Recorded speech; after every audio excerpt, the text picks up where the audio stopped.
अच्छा, आज से हम स्टार्ट करें केस सीरीज़ जिससे स्टूडेंट्स भी फ़ायदा उठा सकते हैं, फेलो डॉक्टर्स भी और पेशेंट्स भी। तो जो भी कॉम्प्लेक्स केसेस मेरे पास आएंगे वो मैं वन बाय वन आपसे डिस्कस किया करूँगा। जो पहला केस हमारे पास आया वो था बॉर्डर लाइन डायबिटीज़ और लिपिड प्रोफाइल जो है वो बॉर्डर लाइन पे उसका आ रहा था, ट्राइग्लिसराइड भी, कोलेस्ट्रॉल भी। तो पेशेंट के सिम्टम से मुझे लगा कि भाई ये प्री डायबिटिक लग रहा है या इसको डायबिटीज़ है, और साथ ही मुझे लगा कि कोलेस्ट्रॉल का थोड़ा सा फैटी लिवर भी मुझे लग रहा है।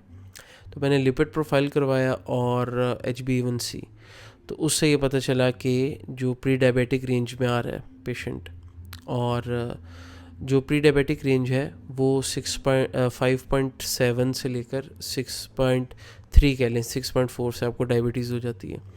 और जो कोलेस्ट्रॉल था वो 200 से नीचे डिज़ायरेबल है, तो 200 जो है वो उसके ऊपर था, 201 था।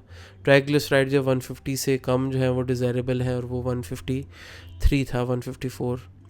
तो ये दोनों चीज़ें जो हैं, अब वो जिस भी डॉक्टर के पास जाएगा ना, उसकी या तो मेडिसिन स्टार्ट हो जाएगी, क्योंकि डाइट और एक्सरसाइज को तो कोई खाते में नहीं लाया जाता। तो बड़ा आसानी से आप अपना कोलेस्ट्रॉल भी मैनेज कर सकते हैं, और डायबिटीज़ से प्री डायबिटिक जो आपकी स्टेज है उससे आप नॉर्मल। अच्छा, जब बंदा ओबीस हो, मोटापे का शिकार हो, तो प्री डायबिटिक होना नॉर्मल सी बात है, क्योंकि ऑब्वियसली इंसुलिन रेजिस्टेंस है। तो उसमें सबसे पहली चीज़ ये आती है कि आपने पेशेंट के कार्ब जो है ना बिल्कुल कट करने, कार्बोहाइड्रेट्स आपने उसका, अगर आप ज़ीरो पे ले जाएं तब भी ठीक है, अगर आप फ्रूट्स अलाउ कर दें और रोटी चावल चीनी उसका बंद करा दें, उसकी सेहत पे कोई फ़र्क नहीं पड़ेगा, उसका बेनिफिट ही होगा। तो अगर आपने मेडिसिन की तरफ नहीं जाना, तो क्योंकि देखें जब डायबिटिक कैटेगरी में आप आ गए ना, फिर आपको मेडिकल इंटरवेंशन करनी पड़ती है। और दूसरी तरफ जो कोलेस्ट्रॉल है वो भी बड़ी आसानी से मैनेज हो सकता है। उसमें सबसे सिंपल काम यह है कि कैसे आपने कोलेस्ट्रॉल को मैनेज करना है डाइट से। वैसे तो हर पेशेंट की डाइट अलग बनती है, और हम साथ कॉन्टैक्ट नंबर दे देते हैं कि पेशेंट में रिपोर्ट्स भेजें, हम उनको पूरा प्लान बना के दे देंगे। तो उसमें ये होता है कि आपको विटामिन सी की कमी से कोलेस्ट्रॉल लेवल रेज होगा।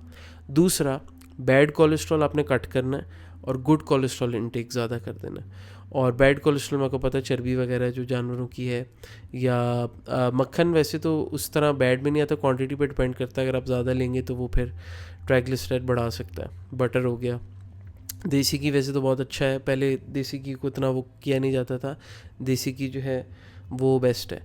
और दूसरी चीज़ है विटामिन सी, एक मैंने बता दिया, विटामिन सी की इंटेक हाई करनी है। दूसरा, अपने गुड कोलेस्ट्रॉल को इंक्रीज़ करना है, बैड को कट कर देना है। तो गुड में जो है आपके पास ऑप्शन जो है वो आलमंड्स की हैं और ऑलिव ऑयल आ जाता है, क्योंकि आपने HDL जो है उसको इंक्रीज़ करना है। HDL मोस्टली लोगों का या तो एवरेज से कम होता है या एवरेज पे होता है, तो वो जितना हाई होता है वो उतना अच्छा होता है। तो गुड कोलेस्ट्रॉल में आपके एग्स भी आ जाते हैं, क्योंकि एग्स को बहुत अरसे तक समझा जाता है कि हमारे दुश्मन हैं। लेकिन एक चीज़ याद रखें, जो भी कोलेस्ट्रॉल का सोर्स है, चाहे वो एनिमल फैट है, चाहे वो आपका दूसरी जो कोलेस्ट्रॉल है, बैड कोलेस्ट्रॉल है, अगर आप उसको कार्बोहाइड्रेट्स के साथ मिक्स करेंगे तो उसका नुकसान आपको ज़्यादा होता है। अब देसी घी बहुत अच्छा है, अब आप पराठे बना के खाना शुरू कर दें तो वो नुकसान है। इसी तरह गोश्त बहुत अच्छा है, उसका जो एनिमल का फ़ैट है उसी के अंदर आप उसको डालें, कोई प्रॉब्लम नहीं है।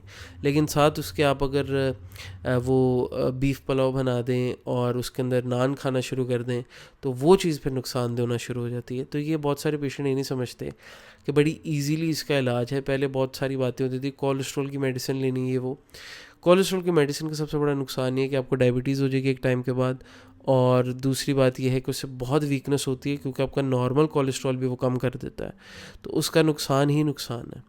और कुछ लोग जो हैं वो डॉक्टर डरा देते हैं कि दिल का मसला हो जाएगा, ट्राइग्लिसराइड है तो आपको ये करना पड़ेगा। तो डाइट को कोई नहीं देखता, और कार्बोहाइड्रेट्स खाई जा रहे हैं। कार्बोहाइड्रेट्स मेन कल्प्रिट है। तो आपने अगर कोई पेशेंट ये कहता है कि जी मेरे तो कोलेस्ट्रॉल का इतनी इंटेक नहीं है, तो उसके कार्बोहाइड्रेट की इंटेक कम करें। बोतलें अगर वो पीता है, या हाई फ्रुक्टोज सिरप का इस्तेमाल, जो कि जितने बाज़ारी मीठे हैं उसके अंदर इस्तेमाल होता है, वो आप कम कर दें, ख़त्म कर दें। आपका बिना डाइट के 1 से 3 महीने के अंदर बिल्कुल नॉर्मल हो जाएगा। बहुत 3 महीने से तो बहुत पहले ही हो जाएगा, लेकिन अगर कोई बीच में कोई बदपरहेज़ी करता है इंसान, तो वो फिर थोड़ा सा टाइम लगता है उसमें। लेकिन बिल्कुल आप कट कर दें, सारी चीज़ें नॉर्मल पे आ जाए, फिर आस्ते आस्ते उनको बैलेंस करके नॉर्मल लाइफ की तरफ, नॉर्मल डाइट की तरफ लेके जा सकते हैं।